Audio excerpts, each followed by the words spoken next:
नियंतु झुड़ंग 4 अणार आलू 8 अणार कोबी 8 अणार लंका अणाकर धनिया अणाकर और बिलाती बैगण 4 अणार सबू मिसिकी होची टंके 10 अणा आपण मते 2 टंका देथिले ए नियंतु बाकी 6 अणा।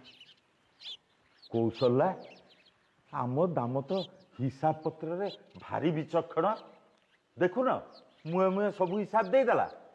तमे गोटे काम कर तुम घर काम आउ गोटे पिला जोगाड़ कर मुए को मो ऑफिस रे रखिबी आउ से मो हिसाब पत्र सब बुझिबो। दामोदर बाबू मोर गत थर 20 टका बाकी थिला।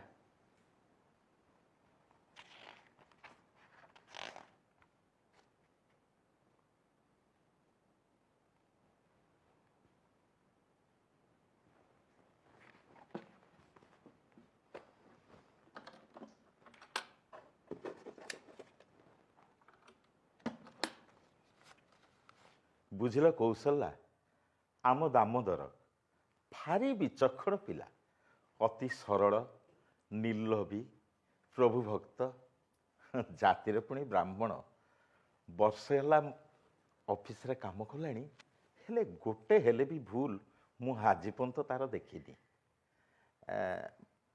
एमिति गुणवंत पिला को भगवान आनी आम पाखे जुटे देले। मु गोटे कथा भाबुची अच्छा आम रमा सहित जदि तार बाहागर करई दियंते ताहले केमिति होंता।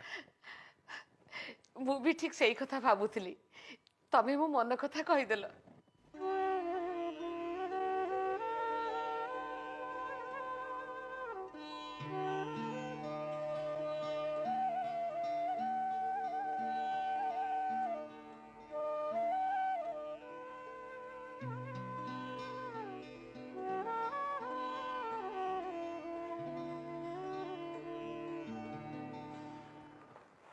दुईश टंका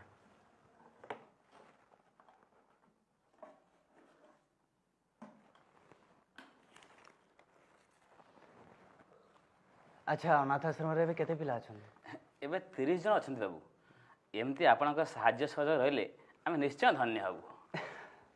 मो कहीं नुहे सब से बड़ ठाकुर का आशीर्वाद चिंता करंतु नहीं। नमस्कार भाई।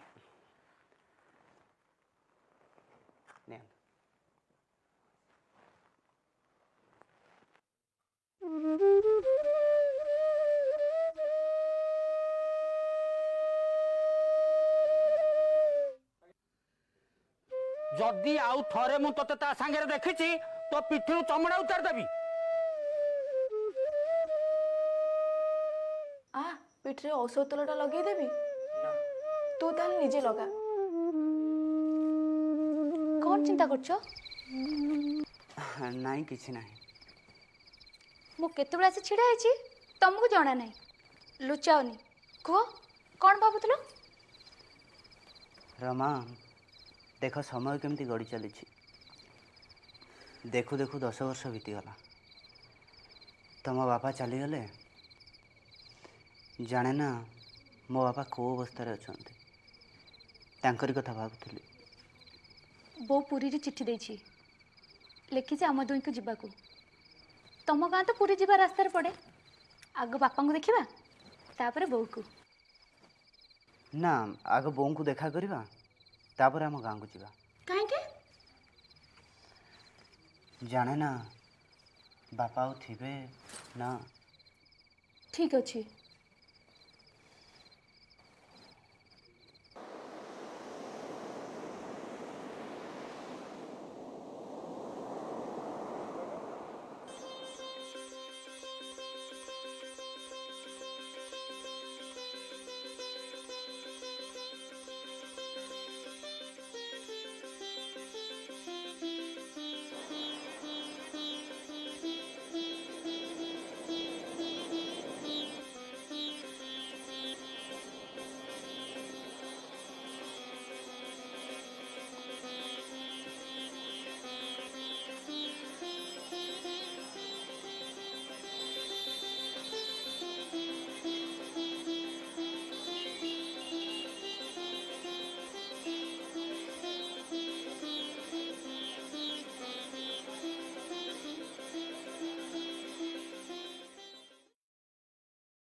ବୋଉ ତୁ ଆମ ସହିତ କଲିକତା ଯାଇ କିଛି ଦିନ ରହି ଆସିଲେ ହୁଅନ୍ତାନି? ଆରେ ନା ରେ, ଶ୍ରୀକ୍ଷେତ୍ରରେ ଆମର ପ୍ରାଣ ଯାଉ ବୋଲି ତୋ ବାପା ଏ କୋଠା ତିଆରି କରିଥିଲେ। ସିଏ ତ ରହିଲେନି। ଶ୍ରୀକ୍ଷେତ୍ରରେ ଅନ୍ତତଃ ମୋର ପ୍ରାଣ ଯାଉ। ମୁଁ କଲିକତା ଯାଇପାରିବିନି। ତମମାନେ ଆସି ବରଂ ମତେ ଏଇଠି ଦେଖା କରିଦେଇଯିବ। ଜଗନ୍ନାଥ ତମ ଦି ଜଣଙ୍କୁ ସୁଖ ଶାନ୍ତିରେ ରଖନ୍ତୁ। ଆଚ୍ଛା ଦାମ, ତମେ ଗାଁକୁ ଗଲେ ତମ ବାପା ମାଆଙ୍କୁ ମୋର ପ୍ରଣାମ ଜଣେଇଦବ। ହେଲେ ତମେ ମାନେ ଗାଁକୁ ଯିବ କେମିତି?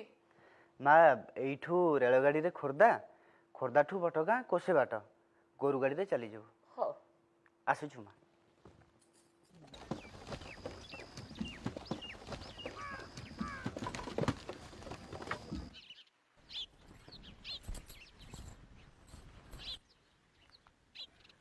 ମଉସା ନମସ୍କାର। ନମସ୍କାର।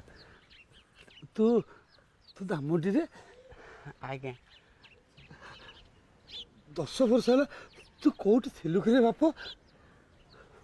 ତୋତେ ଝୁରି ଝୁରି ତୋ ମା ମାଳତୀ କେବେଠୁ ମରିଗଲାଣି। ଆଉ ତୋ ବାପ ଦାମ ଦାମ କହି ମଲା ଶେଷରେ ପଡ଼ିଛି। ବହୁତ ଯନ୍ତ୍ରଣା ଭୋଗୁଛି, ଜୀବନ ଯାଉନି। ଯାହା ହଉ ତୁ ଭଲ କରିଛୁ ବାପା, ଠିକ ଟାଇମରେ ଆସିଛୁ। ଚାଲ।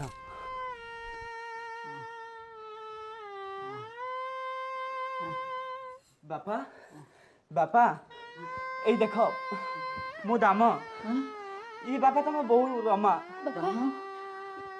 ବାପ ଦାମରେ ହଁ ବାପା। ମାଳ ତ ନାହିଁ ରେ, ତତେ ଝୁରି ଝୁରି ଆର ତାରିଖ ଚାଲିଗଲାଣି। ଆମ ପାଣ ମିଶ୍ର ଘରକୁ ଯାଇଥିବୁ ଭାବି ଖଡ଼ଗପୁର ଯାଇଥିଲି, ହେଲେ ତୋ ଯିବାର ବର୍ଷକ ଆଗରୁ ସିଏ ଚାଲି ଯାଇଛନ୍ତି। ମୁଁ ପାପିଟା ଯାହା ଖାଲି ବଞ୍ଚି ରହିଛି, ମୋତେ କ୍ଷମା କରିଦେବୁ ବାପା। ନାଇଁ ବାପା, ତମେ ସେମିତି କୁହନି ବାପା। ଏଇ ଦେଖ ମୁଁ ଆସିଯାଇଛି ବାପା, ତମକୁ ଡାକ୍ତର କବିରାଜ ଲଗେଇ ମୁଁ ତମକୁ ଭଲ କରିବି ବାପା। ହଁ ବାପା। ରାମ, ମୋ ବୋହୁ, ତମେ ଦିନେ ମୋ ପାଖକୁ ଆସ। ହଁ ବାପା। ମୁଁ ଦିନେ ସୁଖରେ ବାପା ବାପା ବାପା ବାପା ବାପା।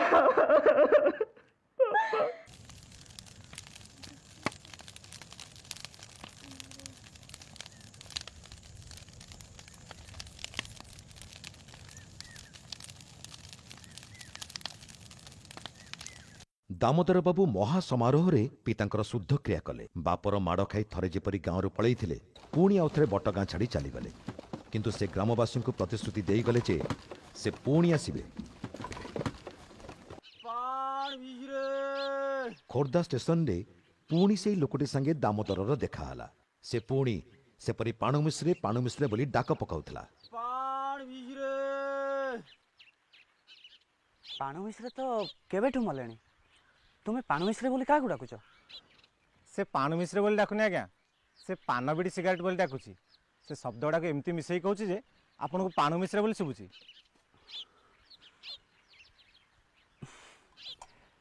ତୁମର ଏଇ ପାଣ ମିଶ୍ରେ ଡାକଟା ମୋ ଭାସି ଯାଉଥିବା ଜୀବନକୁ କୂଳରେ ଲଗାଇଦେଲା।